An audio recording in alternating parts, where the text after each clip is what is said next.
Mereka menerima keberadaan Nabi Muhammad, mereka menerima keberadaan Nabi Isa, mereka menerima keberadaan Nabi Daud, mereka menerima keberadaan Nabi Musa, mereka menerima keberadaan Nabi Ibrahim. Tapi telat hebat setelah beliau-beliau wafat baru menerima. Tapi sejarah fakta membuktikan pada saat zamannya ditolak oleh hebat oleh masyarakat orang-orang yang sezaman.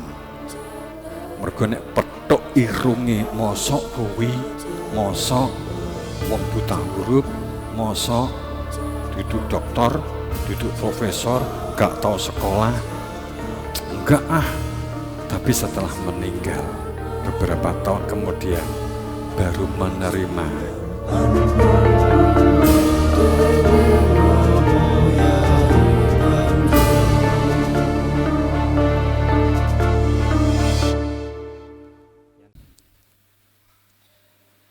Sehingga hidupnya sebenarnya adalah berada di dalam keraguan, diselimuti oleh keraguan. Hidupnya berorientasi pada lahir jasadiah. Hidupnya hanya parameternya itu lahir, apapun akhirnya parameternya adalah jasadiah atau lahiriah.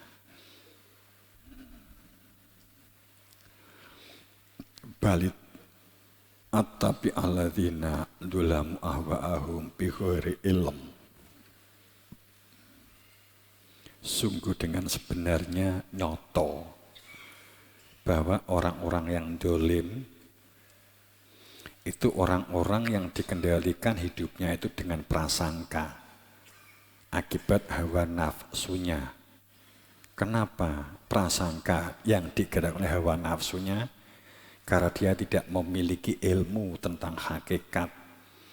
Dia bergerak tidak di dalam sistem ilmu yang menunjukkan keberadaan hakikat. Karena taunya hakikat itu definisi. Padahal hakikat itu sesuatu. Ada wujudnya begitu. Sebagai inti kehidupan.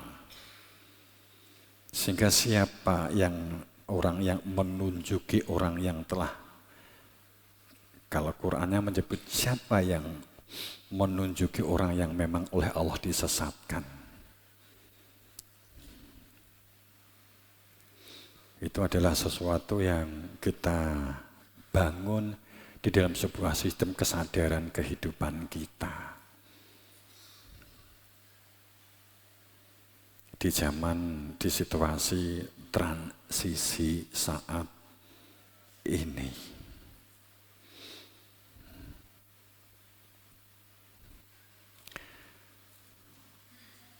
Karena Tuhan itu adalah gaib.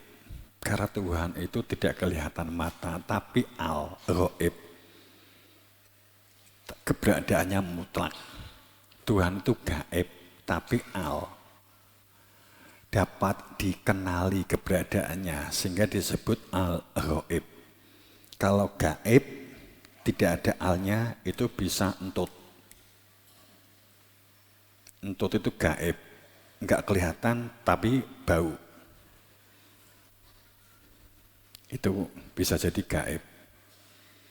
Tapi kalau al-ghaib itu harus jelas sapa sing ngentut, diapakne sing ngentut kan gitu jelas. Tapi di sini al-ghaib itu adalah Tuhan sendiri. Al-ghaib. Kemudian al itu menunjukkan isimnya ma'rifat. Sehingga metodenya jelas, sistemnya jelas, caranya jelas. Yang memberi petunjuk juga jelas.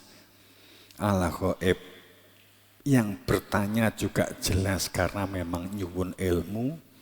Untuk mengetahui gaibnya diri Tuhan. Sekali lagi alnya isim ta'rif, sifatnya ma'rifat, maka metodenya juga harus jelas, caranya juga harus jelas, yang menunjukkan juga harus jelas, bukan atas viral atau terkenal, tapi memang dia memiliki surat amanah katakanlah seandainya itu jabatan dunia, dia jelas sebagai dia menjadi hakim dan dia memang mendapatkan surat tugas menjadi hakim. Bukan orang yang bisa KUHP, membaca KUHP, gitu ya. Yang sekarang itu buku KUHP yang terbaru ini ada 4 buku itu. Kalau hanya sekedar KUHP tanpa adanya gelar, siapapun bisa. Saya pun juga telah membaca 2 kali tentang KUHP itu. Tapi kan nggak punya kewenangan untuk menjadi jaksa atau menjadi hakim. Itu baru tentang jabatan dunia. Lah tentang Tuhan. Keberadaan Tuhan, Sang Raja Maharaja, Diraja, Sang Penentu, Sang Pengatur. Terus tinggi dolanan saben wong. Iso maca Inak A'toina, kemudian tuku sorban, tuku kopiah. Duwe santri 5, kemudian di ngarepe dikei kiai. Kemudian ngidek-ngidek tonggone sing kaji disebut kiai haji. Apa wis kaji? Wis aku wis numpak Pak Kaji. Ngidek-ngidek Pak Kaji. Apa begitu? Ini tentang Tuhan ya. Kalau paham konstitusi, terus kemudian gak cocok karo Pak Presiden, Pak Prabowo, terus gue budal di istana, terus jadi presiden. Iso apa? Ora iso. Mbok didukung akeh sing ndukung kowe dadi presiden. Tapi hasil konstitusinya adalah Pak Prabowo. Walaupun gue mungkin gak cocok. Walaupun mungkin gue gak milih. Tapi fakta menunjukkan gue milih apa gak milih saiki faktanya presidenmu Pak Prabowo. Ya mbok kudu mbok tompo. Terus kemudian sering gawe komentar. Aku dulu untungnya gak milih. Aku kadang saat maca komentar, untung saya dulu gak milih. Terus ki presiden ini sapa aku. Itu nek ndelok komentar kan wakeh, untung aku dulu gak milih. Lha terus presiden ini lo sapa saiki. Wong-wong itu menunjukkan rakyat ki ya akeh sing gak waras.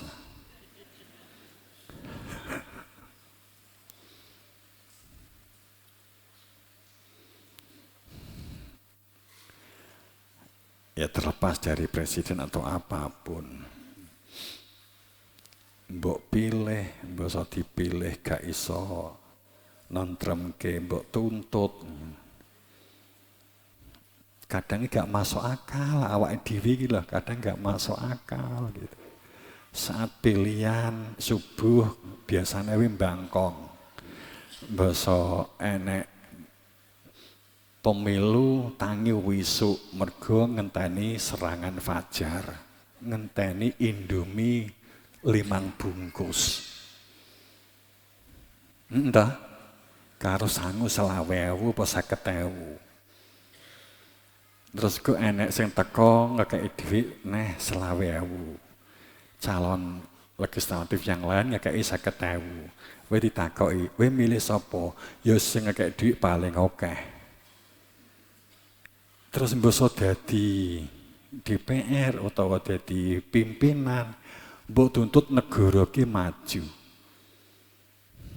Itu dalan kondi. Jadi nek kowe ngenteni serangan fajar, ngenteni Indomie 5 karo dhuwit 50.000 utawa 100.000. Setelah dia terpilih, kemudian kowe ngundat-ngundat ternyata BBM mundak, sembako larang, dan seterusnya, sehingga nyaman bagi kebanyakan rakyat lah. Terus ngundat-ngundat nggak maju. Itu sing salah pimpinannya bukan. Sing salahnya awake dhewe. Penggenah. Wi milih lho mergo ya disogok. Lah kok terus setelah itu nuntut supaya pimpinanmu itu memajukan kowe. Gendeng dah.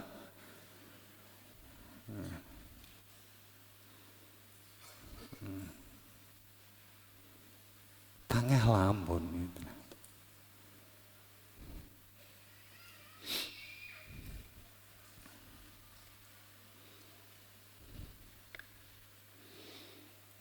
Ya hampir komunitas atau pesantren itu memang diparani calon-calon, rata-rata kan diparani duwe masa.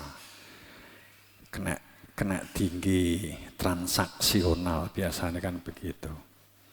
Tapi sungguh saya belum pernah menerima. Apa karena nggak ada yang datang? Ada. Apa nggak diberi? Diterima? Enggak. Aku rung tau gelem nampa. Napa niki? Nek niatin jenengan supaya saya milih jenengan sepurone, kula mboten saged dibetok matuk mawon. Sing wani ngono mungkin lagi aku mungkin. Atau jarang lah nek siji loro. Saya terus terang nolak. Mula akhirnya calon legislatif, calon pimpinan itu nek moro rene jinjit. Kan sing wani. Kula blak-blakan. Tahu rombongan calon legislatif itu nyapa ki sing siji mergo aku kenal. Ini nyalon gini. Tak disiki. Apa arep ngelengi amplop. Aku bukan milih kowe, moh. Gawen mulih wae aku. Aku engko nek pancen gak iso mangan ustadku, engko tak hubungi awakmu. Saiki aku jek iso mangan aku. Aku nek sambat di gune jamaahku kok nek aku gak iso mangan aku karo santri ya. Jadi beberapa kali saya nolak. Digeding karepmu ben. Tapi digeding tenan. Akhirnya izin produksi gak diduk-duk nih izin.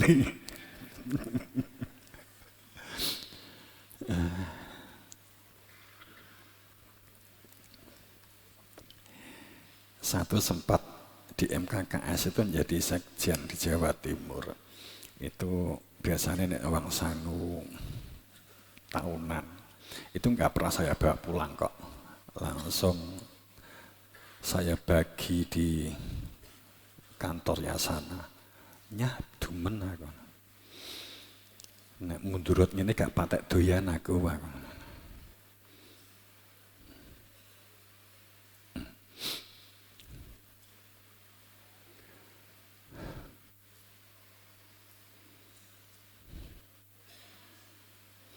Awalnya ya berat, tapi setelah biasa ya, sakit sudah nggak ada yang datang kok, nggak.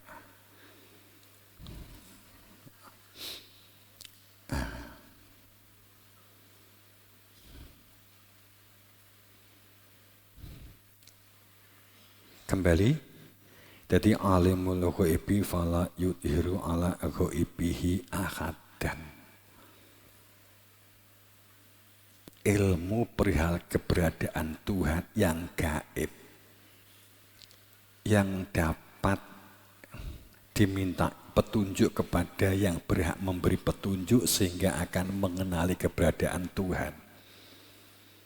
Fala yudhiru, maka sungguh bahwa itu tidak didohirkan, itu tidak ditampakkan. Tidak akan diperlihatkan keberadaan al-ghaibnya, tidak akan dapat disentuh ilmu keberadaan diri Tuhan yang gaib itu tidak diperlihatkan kepada satu orang pun tentang keberadaan ilmu al-ghaib itu akad, dan satu orang pun tidak akan ada yang dapat mengetahui ilah untuk dapat mengetahui dan mengenali keberadaan ilmu keberadaan Tuhan itu hanya manir tando, orang-orang yang berada di dalam ridho, orang-orang yang meletakkan ego, orang-orang yang meletakkan kepentingan ego nafsunya, yang mengetahui ilmu keberadaan Tuhan yang gaib itu min rasulin, hanya dari rasulnya. Kemustahilan atau tidak mungkin ilmu keberadaan Tuhan dapat disentuh selain melalui utusan atau rasulnya. Fa innahu yas'aluku min baini yadayhi wa min khalfihi rosada. Mereka inilah yang dijaga. Mereka inilah yang berada di dalam ridho. Mereka inilah yang berada di dalam ampunan. Yang dimakan sama, caranya makan sama, caranya bekerja sama. Akan tetapi yang memiliki ilmu di dalam ridhonya Allah, di dalam ampunannya Allah, di dalam maghfirahnya Allah, dalam lindungannya Allah. Mereka yang mengenal dan mengetahui al-ghaibnya diri Tuhan. Min rasulin, mengetahuinya hanya dari rasulnya, hanya kepada orang yang diridhoinya. Surat Jin 26-27. Kurang jelas apa?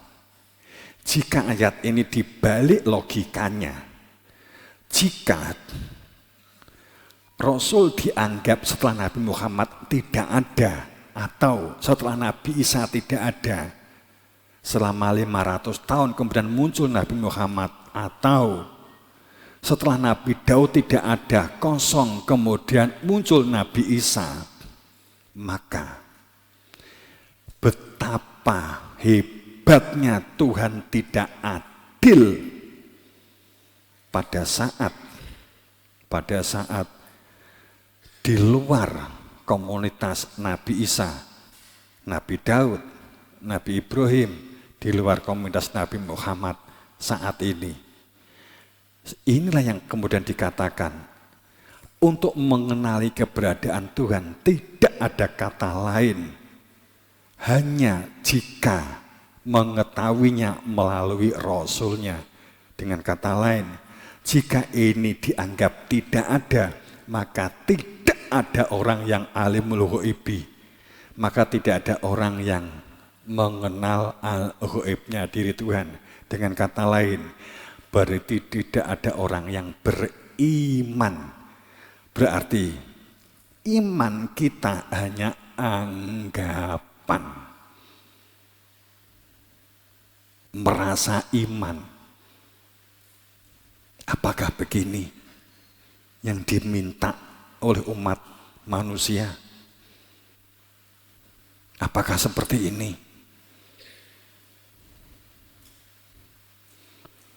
Mereka menerima keberadaan Nabi Muhammad. Mereka menerima keberadaan Nabi Isa, mereka menerima keberadaan Nabi Daud, mereka menerima keberadaan Nabi Musa, mereka menerima keberadaan Nabi Ibrahim. Tapi telat hebat, setelah beliau-beliau wafat baru menerima. Tapi sejarah fakta membuktikan pada saat zamannya ditolak oleh hebat oleh masyarakat, orang-orang yang sezaman. Mergo nek petuk irunge mosok kuwi, mosok wong buta huruf, mosok duduk doktor, duduk profesor, gak tahu sekolah. Enggak ah. Tapi setelah meninggal beberapa tahun kemudian baru menerima. Tapi keberadaan Rasul sebagai sang pelanjutnya justru juga ditolak habis-habisan. Inilah proses piningit sejak Nabi Muhammad sampai kapan piningit ini. Ilmu yang menjadikan terkuaknya kebenaran. Satrio. Satrio itu maknanya ilmu tauhid. ilmu pintunya mati. Ilmu yang membuka tentang la ilaha. Itu sistem dunia, ilallah. Itu sistem akhirat atau sistem batin. Itu satrio. Jadi kalimat satrio itu adalah bukan otak-atik gatuk, memang awalnya satrio itu dari kata satoro, asutron, asyator.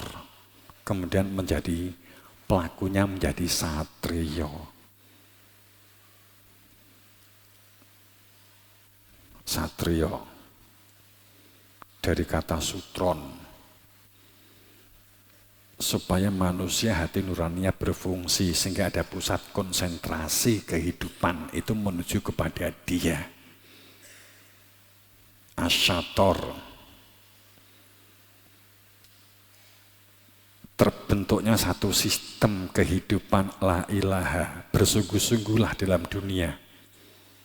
Tapi sadar segala sesuatunya itu bukan menjadi tujuan la ilaha. Yang ditetapkan di dalam hati ilahwa, ilallah. La ilaha nafi ilallah ifbat, yang ditetapkan adalah dia. Kemudian dari kata syatoro,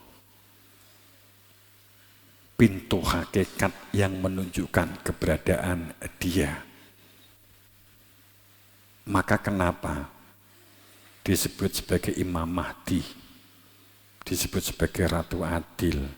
Itu semuanya semantik bahasanya memang menunjukkan sekaligus berfungsi sebagai definisi. Huda itu maknanya terang cahaya yang menjadikan orang dapat berjalan di kegelapan. Itu disebut huda. Kemudian menjadi petunjuk. Mahdi, mimnya menunjuk kepada ada pelaku, karena cahaya itu tidak nyala sendiri tapi ada yang ngasto. Imam itu berarti menunjukkan adanya jamaah. Imam Mahdi berarti jamaahnya orang-orang yang berada di dalam terang cahaya, yang dapat berjalan di kegelapan karena ada cahaya Tuhan. Maka disebut Imam Mahdi. Jadi bukan masalah subjeknya, nama itu sendiri sudah membawa definisi, begitu loh. Ratu Adil juga sama, keberadaan hakikat. Dan dengan al-haq itu untuk ya'dilun, untuk melakukan keadilan, maka disebut Ratu Adil. Satrio Piningit juga sama, ilmu yang menjadikan berfungsinya hati nurani.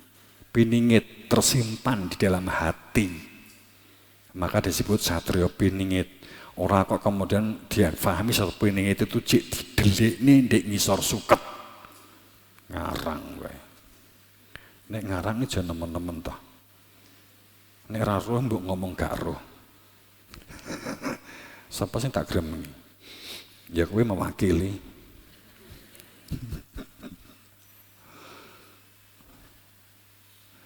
Wong di Jayabaya lho wis ana keterangane, sing iso menguraikan sing bersangkutan diri. Di Jayabaya lho, di gone kitab Musyaror. Itu sing iso ngorekne tentang satrio piningit, sing iso ngorekne omahe tingkat telu koyok pagupon doro, jarak wong-wong. Nek ngarani jarak, jadi Jayabaya nek ngarani jarak. Ya piye gak jarak? Katakanlah Romo bangun, koyoke sugih, mbok wik tapi yang ngempet nangkitmu. Kan gitu. Hanya karena dawuh.